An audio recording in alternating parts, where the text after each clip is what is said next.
Hello everyone, आज के इस लेक्चर में हम लोग जानेंगे इन्वर्टेड हैमर के बारे में। और इन्वर्टेड हैमर के बारे में हम लोग डिटेल में पढ़ेंगे। कहाँ पे इन्वर्टेड हैमर बनता है, कैसे बनता है, कैसे हमें इसके बेस पे ट्रेड लेना है। इन्वर्टेड हैमर एक बुलिश रिवर्सल कैंडलस्टिक पैटर्न है जो कि कुछ इस तरह से दिखता है। इन्वर्टेड हैमर का मतलब है उल्टा रखा हुआ हथौड़ा, जैसे कि ये आप देख रहे होंगे, एक उल्टे रखे हुए हथौड़े की तरह दिखता है ये।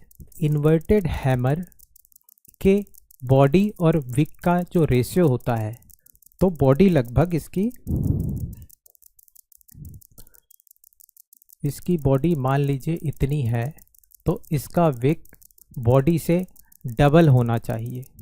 ठीक है, अगर डबल से थोड़ा कम है तो भी हम इसको कंसीडर कर सकते हैं, लेकिन एटलीस्ट अगर डबल होता है या डबल से ज़्यादा होता है तो वो ज़्यादा अच्छी एक्यूरेसी प्रोवाइड करता है हमें। ठीक है, हमारे ट्रेड लेने की एक्यूरेसी फिर बढ़ जाती है, प्रोबेबिलिटी हमारे हाई चांसेस हो जाते हैं कि हमारा इन्वर्टेड हैमर अच्छा काम करेगा।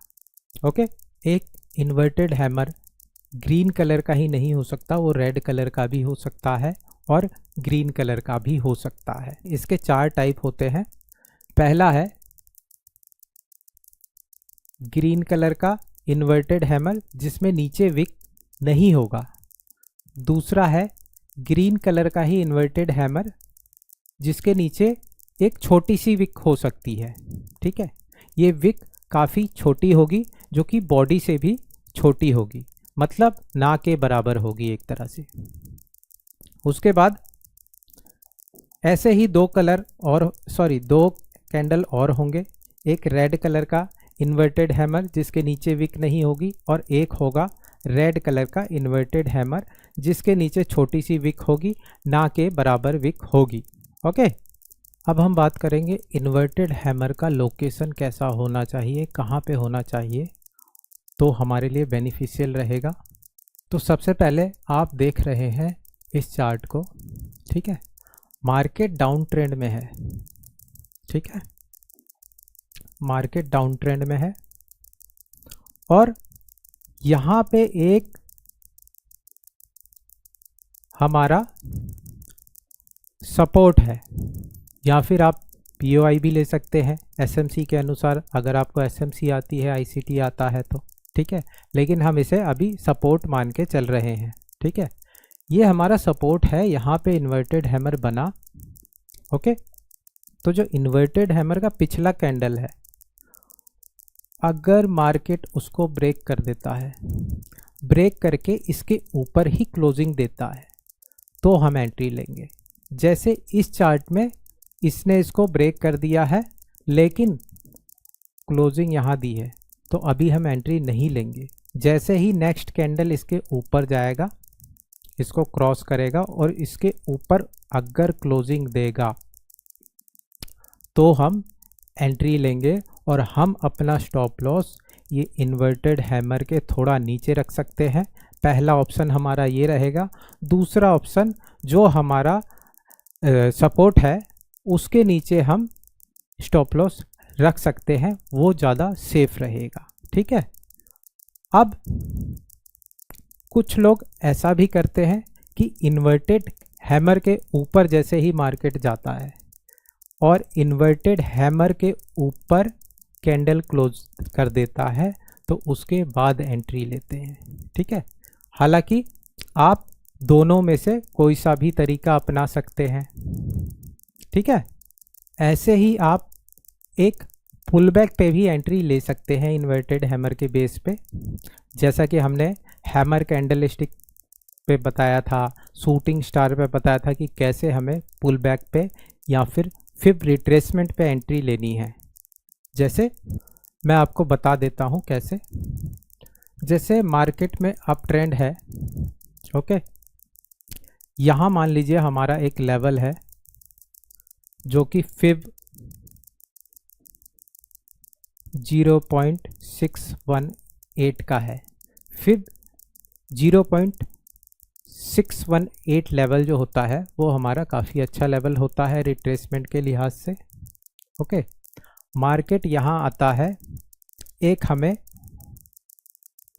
इन्वर्टेड हैमर बना के देता है। नेक्स्ट कैंडल इस इन्वर्टेड हैमर को ब्रेक कर देता है और ऊपर क्लोजिंग दे देता है। ठीक है, हम यहाँ एंट्री ले सकते हैं। हमारा स्टॉप लॉस इस फिब के नीचे हो जाएगा या फिर इस इन्वर्टेड हैमर के नीचे आ जाएगा। हम अपना प्रॉफिट यहाँ तक का रख सकते हैं अगर हमारा व्यू बुलिश है तो। ठीक है, एक और चीज़ जानते हैं कि मान लीजिए ये हमारा एक रेजिस्टेंस लेवल है। ठीक है, तो मार्केट क्या करता है, इस रेजिस्टेंस को अच्छे से ब्रेक करता है और मार्केट फिर नीचे आता है, यहाँ एक इन्वर्टेड हैमर बनाता है। मार्केट इसको फिर क्रॉस करता है, ऊपर की साइड ब्रेक करता है। आप एंट्री ले सकते हैं अगर आपका व्यू बुलिश है तो। इसके अलावा हम जानते हैं अब वॉल्यूम के बारे में। देखिए, जब भी एक इन्वर्टेड हैमर बन रहा है तो उससे पहले का वॉल्यूम मान लीजिए नॉर्मल है। ठीक है, उससे पहले का वॉल्यूम नॉर्मल है और एक इन्वर्टेड हैमर जैसे ही बनता है तो उसका वॉल्यूम ज़्यादा हो जाता है। जब हमने इसमें अपना लेवल देखा, जैसे मान लीजिए आपने सपोर्ट देखा, अब सपोर्ट पे क्या बन रहा है, इन्वर्टेड हैमर। एक और कंफर्मेशन हो गया हमारा।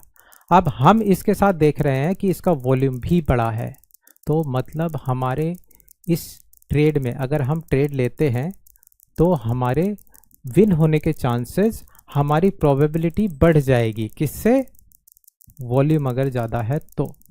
एक और बात मैं आपको बता देता हूँ, इस इन्वर्टेड हैमर में अगर आपको नॉर्मल वॉल्यूम मिलती है जैसा कि बाकी कैंडल पे है, या फिर थोड़ी सी इंक्रीज़ मिलती है।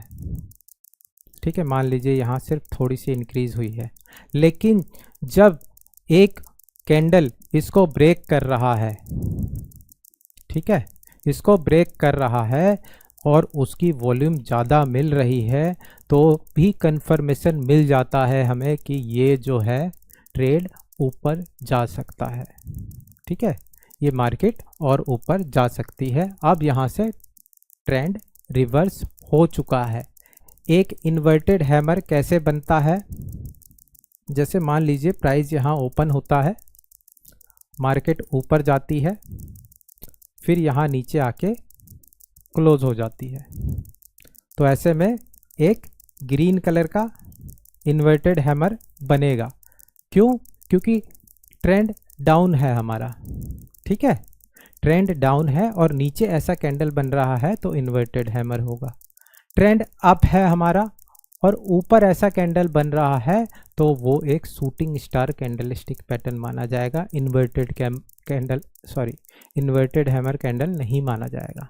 ठीक है, अब बात कर लेते हैं इन्वर्टेड हैमर के टाइम फ्रेम की। ठीक है, तो मैंने आपको पहले भी बता रखा है, किसी भी कैंडल का टाइम फ्रेम, किसी भी कैंडल का टाइम फ्रेम कोई भी हो सकता है। ठीक है, चाहे वो शूटिंग स्टार हो, चाहे वो हैमर हो, चाहे वो इन्वर्टेड हैमर हो। ठीक है, लेकिन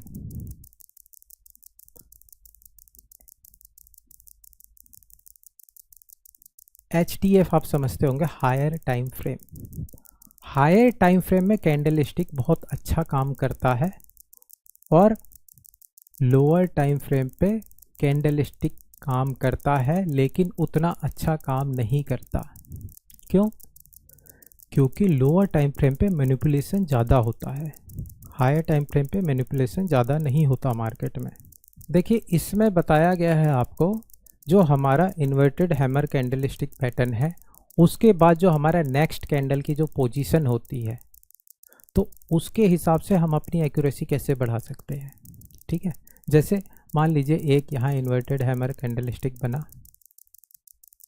जो हमारा नेक्स्ट कैंडल ओपन हो रहा है वो इसके नीचे ओपन हो रहा है, तो उसकी एक्यूरेसी इतनी अच्छी नहीं रहेगी।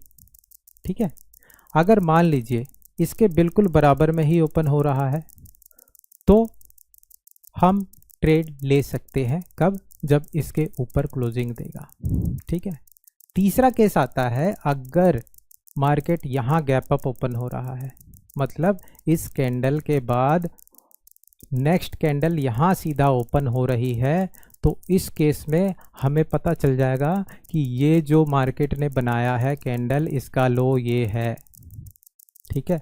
और इसके बाद बायर्स आए हैं और यहाँ पे सीधा उन्होंने ओपनिंग दी है, मतलब बाइंग इतनी हुई कि एक प्रेशर आया नीचे से। ठीक है, एक प्रेशर आया और उसने ये गैप क्रिएट कर दिया। ठीक है, जब ये गैप क्रिएट होगा मतलब मार्केट में बुलिशनेस ज़्यादा आ गई है, जैसे इसमें हुआ है। ठीक है, अब मैंने आपको पहले ही बताया था कुछ लोग क्या करते हैं, जो प्रीवियस कैंडल होता है वहाँ पे बाय करते हैं। कुछ लोग क्या करते हैं, जो हमारा इन्वर्टेड हैमर होगा उसके ऊपर अगर क्लोजिंग होगी तो वहीं पे बाय कर लेते हैं। कुछ लोग चलती में बाय करते हैं, और जो चलती में बाय करते हैं कैंडल कंप्लीट क्लोज या नहीं हुआ है, नीचे आता है कैंडल और नीचे क्लोजिंग देता है और उनका स्टॉप लॉस ले जाता है। ठीक है, तो हमें हमेशा एक चीज़ ध्यान रखना है, एक सीख यहाँ से लेके जाइए, कभी भी कैंडल जब तक क्लोज ना हो उससे पहले एंट्री मत लीजिए। ठीक है, अब हम जानेंगे इन्वर्टेड हैमर कैंडलस्टिक के बेस पे हमें ट्रेड कैसे लेना है, एसएल कैसे लगाना है, एंट्री कैसे लेनी है। तो हमने देखा यहाँ पे एक इन्वर्टेड हैमर बना और मार्केट यहाँ पे आके इसको ब्रेक कर देता है। पहले यहाँ पे भी ब्रेक करता है लेकिन ये यहाँ क्लोज देता है। ओके, तो कुछ तरीके ऐसे हैं जिसमें कुछ ट्रेडर्स क्या करते हैं, जैसे ही इसके ऊपर गया मार्केट वहीं पे एंट्री ले लेते हैं अपना स्टॉप लॉस यहाँ रख के। आप दूसरा तरीका ये लगा सकते हैं कि इसके नीचे मार्केट ना आए, इसके ऊपर क्लोजिंग दे तो मैं एंट्री लूँगा। ठीक है, मतलब इसकी बॉडी के ऊपर ही क्लोजिंग दे तो मैं बुलिश ट्रेड लूँगा और मैं अपना स्टॉप लॉस इसके नीचे लगा दूंगा। आपको बताया मैंने कुछ लोग ऐसा करते हैं कि जब तक इसका जो पिछला कैंडल होगा उसकी हाई ब्रेक नहीं होगी तब तक एंट्री नहीं लेते हैं। ठीक है, तो आप इन सारे तरीकों में से कोई सा भी तरीका यूज़ कर सकते हैं। ठीक है, इसके बाद देखिए हमें प्रॉफिट कहाँ तक लेना है इसमें। तो प्रॉफिट लेने के कई तरीके हैं, या तो आप रिस्क रिवॉर्ड फॉलो करते हैं तो 1:2, 1:3 रख सकते हैं। ठीक है, पहला। दूसरा, अगर आप प्राइस एक्शन जानते हैं, जैसे मान लीजिए आपने कि ये हमारा सपोर्ट पे मिल रहा है और हमारा रेजिस्टेंस यहाँ पे है, तो आप इस बेस पे भी ट्रेड ले सकते हैं। ठीक है, तीसरा तरीका होता है ट्रेंड लाइन का। ये मान लीजिए एक ट्रेंड लाइन गया, हमने यहाँ पे एंट्री ले ली और जैसे ही इस ट्रेंड लाइन को मार्केट ने ब्रेक किया उसके बाद हम एग्जिट ले लेंगे। तो ठीक है, हमने आज सीखा इन्वर्टेड हैमर कैंडलस्टिक के बारे में। नेक्स्ट वीडियो में मिलते हैं, और हमने कुछ वीडियोस और भी डाल दिए हैं, जैसे हैमर कैंडलस्टिक पैटर्न के बारे में, शूटिंग स्टार कैंडलस्टिक पैटर्न के बारे में, वो भी आप देख सकते हैं। ओके, और अगर आपको हमारा कोर्स लेना है तो डिस्क्रिप्शन में डिटेल्स दिए हुए हैं, आप हमारा कोर्स भी ले सकते हैं। चलिए मिलते हैं नेक्स्ट वीडियो में, तब तक के लिए बाय।